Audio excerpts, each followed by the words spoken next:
Hey everyone, wanted to make a short video because I am currently tearing down my Airborne Guardian for its annual maintenance, basically.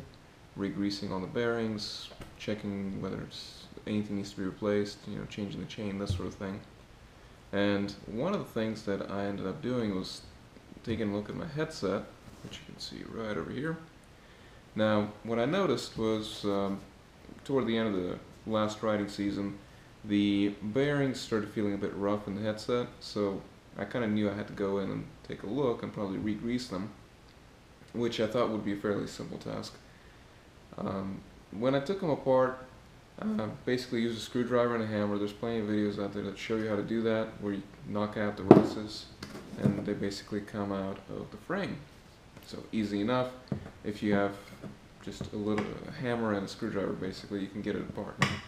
Now, what I found was that these bearings, the headset bearings that Airborne used, are not exactly easy to open up. So I figured I'd show you guys how I ended up taking them apart, cleaning them, re-greasing, and then reassembling the bearing itself.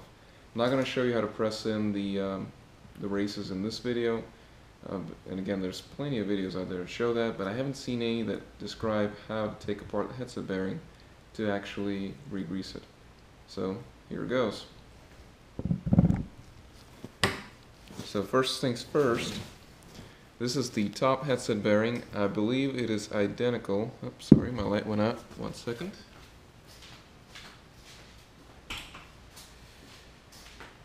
So the headset bearings appear to be identical.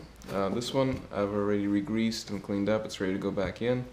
This is the top bearing, and they look largely the same. So the procedure will be the same top and bottom.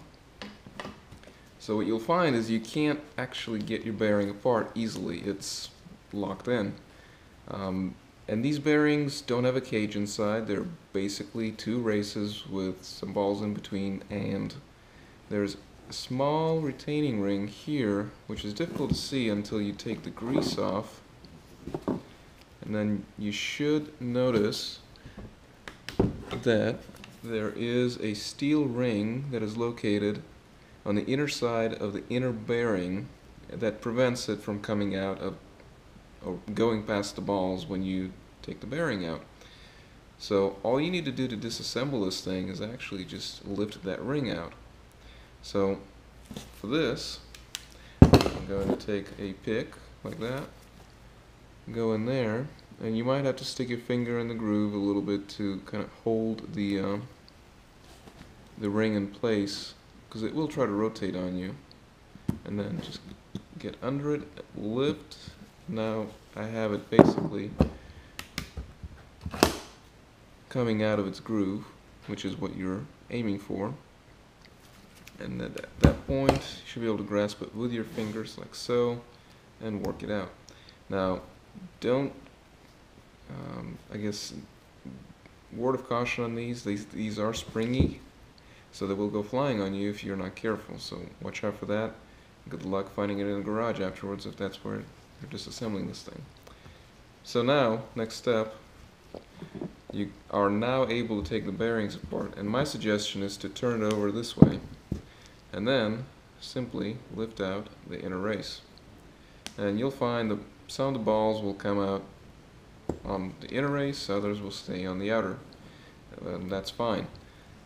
So now all you got to do is take it apart, or separate all the balls out. And I'll probably just speed this up for you because it's not terribly exciting seeing me playing with metal balls.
Okay, so once everything's been cleaned up,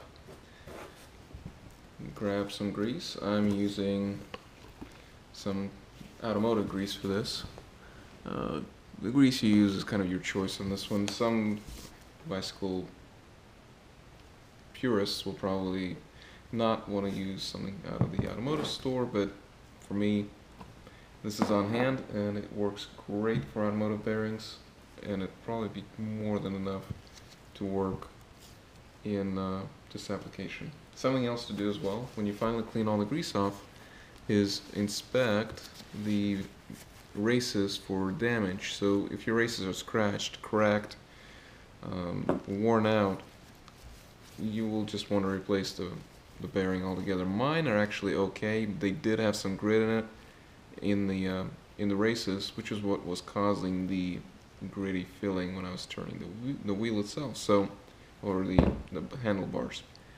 So I'm not replacing these. I'm just re-greasing them, and I'll put them back in service afterwards. So everything's clean. Wiped it down again. You don't have to, degrease it. It's just gonna get greased up again. Just get it clean. Next step is you take your outer race and with your finger apply some grease to the inside of it. Don't have to be terribly neat, you'll just get grease everywhere anyway. So what you're trying to do here is put a sticky layer of grease onto the bearing itself, onto the race, and then the easiest thing to do is just to drop the balls into the grease as you go along.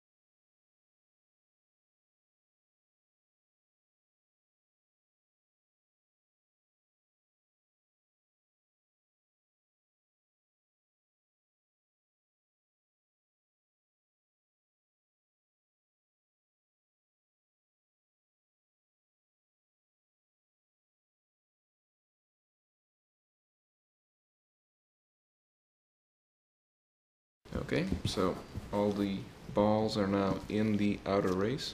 So I'm going to take my inner race, again, apply a layer of grease to the race itself. And going nuts on the grease here is probably not advisable. If you start getting a lot of grease squeezing out when the bearing is assembled and going past the seals, you'll just be attracting dirt. So a thin layer is probably perfectly fine for the purposes of this bearing. And then you just drop it right into the center and flip it over. Take the ring that you took off to disassemble the bearing, work it into the groove, and take it around the circle. That's it. Now just basically wipe it down, get all the excess grease off the bearing, and you're done. The bearing is now ready to be put back into the head tube. Feels smoother, which is what you want, and that's it. Could save you a little bit of money instead of buying a new set of bearings, and this is something you can easily do at home with just some basic hand tools. So hopefully this helps you, and I'll try to update with more videos as we go along, as I find new things to change or new things to fix on the bike. Thanks for watching. Stay tuned for more.